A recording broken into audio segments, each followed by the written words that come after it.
yung task sa Diva app. Dito, punta ka sa profile, tapos task center. So, pagpunta mo sa task center, mapunta ka dito sa live. Meron dito nakalagay live, daily, party. So, dito sa daily live, ito, sa live, ito yung task niya. 60 minutes, so ibig sabihin 1 hour, makukuha mo tong 1,500 na diamond.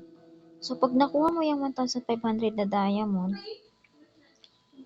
makikita mo ditong total income mo. So, yan yung total income ko. Tapos, pagkatapos mo naman dyan, sa 1 hour live, kung level 1 ka, 1,500 isang oras. Kung nag-level up ka naman, kung nag-level up ka, pag naabot mo pag nakatanggap ka ng gift na 150,000 or nag-recharge ka or nag-trade ka at nag-level 2 ka, 2 hours ilalive mo tapos 3K ang makukuha mo na diamond hanggang tumaas yung level mo. Ganyan lang po dito sa Diva Live o Diva app. Kapag nag-level up ka, magtataas din yung earnings mo. So, sa daily naman, sa daily.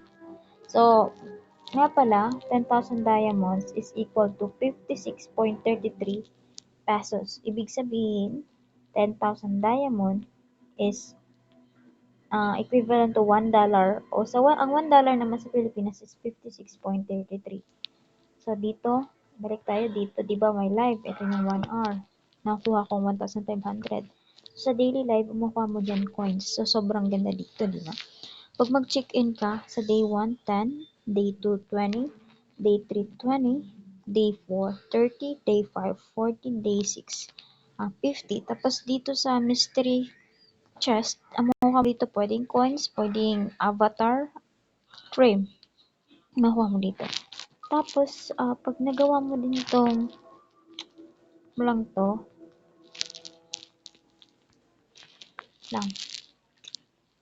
pag nagawa mo ang mga tasks na binibigay niya, like mag-login, may 5 pesos na coins, tapos etong isa is energy yan. Ito yung makita 40 energy sa taas. Ayan. Send message. So, yan yung mga tasks.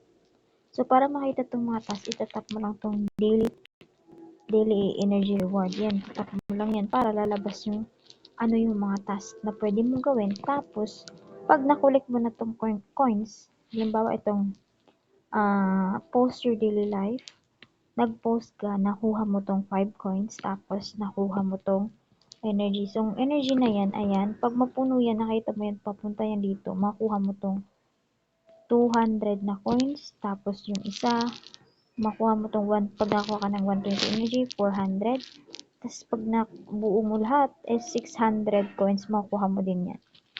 So, ganyan dito. Pag daily yan, araw-araw yan, pwede mo yung makuha lahat ng coins na yan. So, hindi mo kailangan mag-recharge kung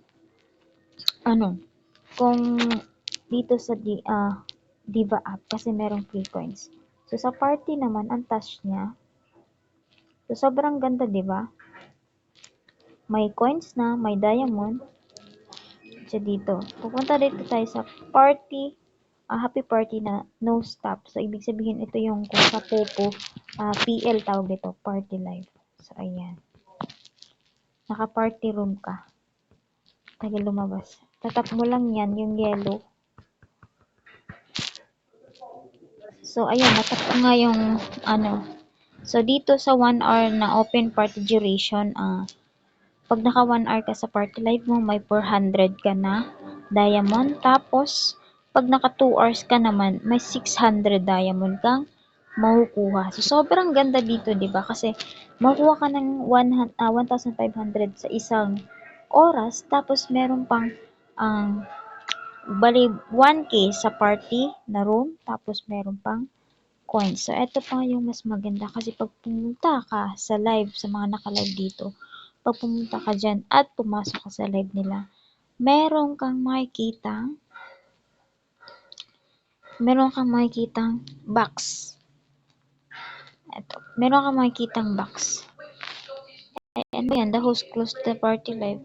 So, meron kang makikitang box dyan. So, dito, pagpasok mo, ayan, ito, pumasok ka sa live. Tapos, meron kang makikitang box na dito sa gilid.